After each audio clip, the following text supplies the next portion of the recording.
Tiene la palabra la senadora Sacnuni. Gracias, señor presidente. En principio, y para no repetir todos los argumentos de las senadoras y senadores preopinantes, me gustaría hacer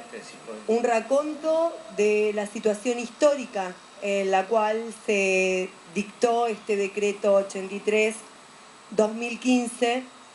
porque entiendo que cuando la historia juzgue este momento y establezca los fundamentos y valore los fundamentos por los cuales se votaron a favor o en contra de sendos postulantes en comisión a la Corte Suprema de Justicia de la Nación, designados así por el presidente Macri en dicho decreto, van a tener que tener en cuenta las circunstancias históricas. Entiendo que no debemos olvidarnos de que el gobierno de Cambiemos llegó con el voto popular de la mayoría a dicho lugar de tanta responsabilidad política, esgrimiendo como argumento principal el respeto por los valores republicanos y democráticos. Y entiendo que a partir de su asunción, el 10 de diciembre, se comenzaron a dictar una serie de decretos de necesidad y urgencia que superaron en muchos de los gobiernos anteriores, comparándolos con el tiempo en que fueron dictados. Y conjuntamente con esos decretos de necesidad y urgencia que se fueron dictando, vimos perplejos no solo los integrantes del bloque del Frente para la Victoria, sino muchos otros senadores, senadoras y representantes del partido de gobierno, cómo se pretendía la designación de 2 miembros de la Corte Suprema de Justicia de la Nación en comisión de manera absolutamente inconstitucional y arbitraria, interpretando desde mi humilde punto de vista en forma forzada lo que establece el artículo 99, inciso 19 de la Constitución Nacional, interpretando que los jueces de la Corte puedan llegar a ser empleados de la Nación, pero también aquellos que aceptaron dicha designación evidentemente se estaban considerando empleados de la Nación. Y la verdad que yo entiendo que el artículo aplicable era sin lugar a dudas el artículo 99, inciso 4, que requiere de la participación del Senado de la Nación con los 2/3 de los presentes para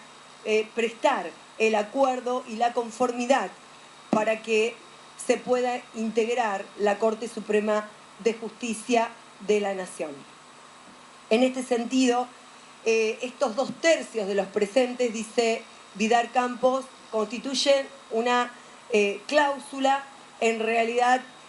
fundamental a los fines de que el Senado de la Nación se constituya en un freno a las designaciones de los jueces de la Corte que pueda realizar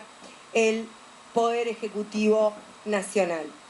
Y en este sentido quiero plantear también que nuestro bloque en ningún momento fue un bloque que haya puesto palos en la rueda, un bloque que se pudiera suponer que iba a impedir el tratamiento de los pliegos que mandara el presidente de la Nación de acuerdo a lo establecido por este artículo 99, inciso 4, como sí ocurrió durante nuestro gobierno, donde en forma permanente se obstaculizaba el tratamiento de aquellos pliegos que mandaba el Poder Ejecutivo Nacional. Esto me parece que también es menester plantearlo,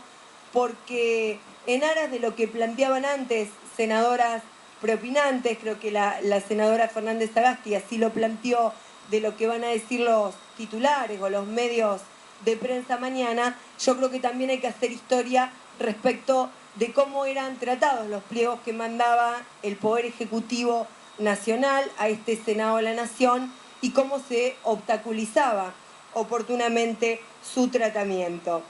Creo que ha sido muy importante el planteo de nuestro bloque en su momento de no dar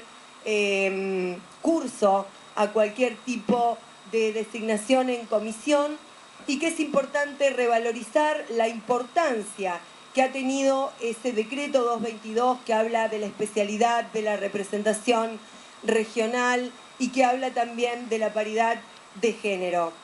Claramente, cuando hablamos de Ni Una Menos, me parece que no solo debemos referirnos como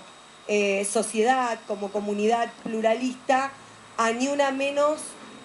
con respecto al valor vida que debe preservarse y con respecto a los femicidios,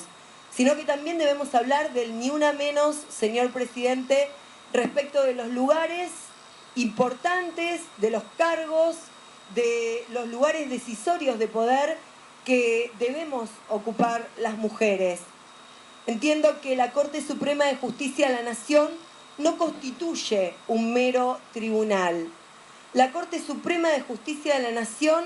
constituye la cabeza de otro poder.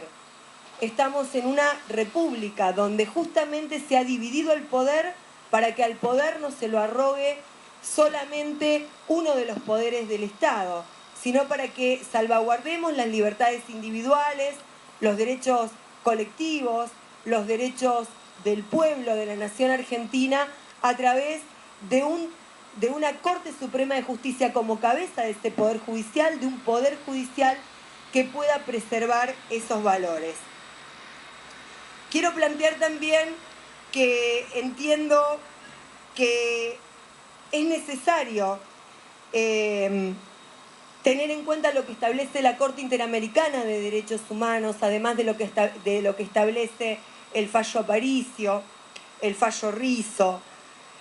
que es necesario garantizar la estabilidad de los jueces para poder hacer efectiva la independencia del Poder Judicial. Y que esa estabilidad de los jueces de ninguna manera hubiera sido respetada, hubiera sido puesta en valor en el caso de que estos jueces hubieran jurado en comisión. ¿Y por qué digo esto? Porque hubieran dependido claramente o de la ratificación del Senado de la Nación o del retiro de los pliegos y su sustitución por otros del Poder Ejecutivo Nacional. Entiendo que esto constituye un vicio de origen verdaderamente insalvable, por más que hayan transitado por el Senado de la Nación, por más que hayan se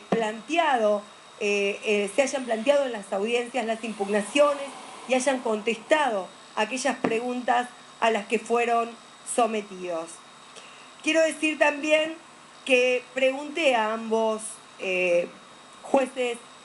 propuestos y designados en comisión si estaban de acuerdo con los fundamentos del presidente Macri en ese decreto 83-2015 en el cual planteaban la necesidad y urgencia de integrar la Corte Suprema de Justicia de la Nación, y ambos contestaron que no era ni necesario ni urgente esa designación, y de hecho fíjense que ante el retroceso que ha tenido el Poder Ejecutivo poniendo en marcha lo que establece el decreto 222 del año 2015 y lo que establece el artículo 99, inciso 4 de la Constitución Nacional, estamos dándole tratamiento 6 meses después a los pliegos de estos jueces de la Corte. Por tanto, evidentemente esa necesidad y urgencia no era la que se plasmaba en los fundamentos de dicho decreto. Para terminar, quiero hacer mías las palabras de Guastavino, que fue el primer secretario del Alto Tribunal, que escribió el prefacio que encabeza el tomo inicial de fallos, respecto del rol que tiene la Corte Suprema de Justicia de la Nación en un país que se preside ser republicano. Dijo que es la Corte Suprema, con su acción, sin estrépito pero eficaz, la que está encargada de hacer que la Constitución eche hondas raíces en el corazón del pueblo, se convierta en una verdad práctica y los poderes nacionales o provinciales se mantengan en la esfera de sus facultades. Mi planteo es 2 jueces de la Corte propuestos y designados en comisión que no hicieron un planteo explícito respecto de esto, podrán ser aquellos que frenen a los poderes provinciales o a los poderes del Estado Nacional. Muchas gracias, señor presidente.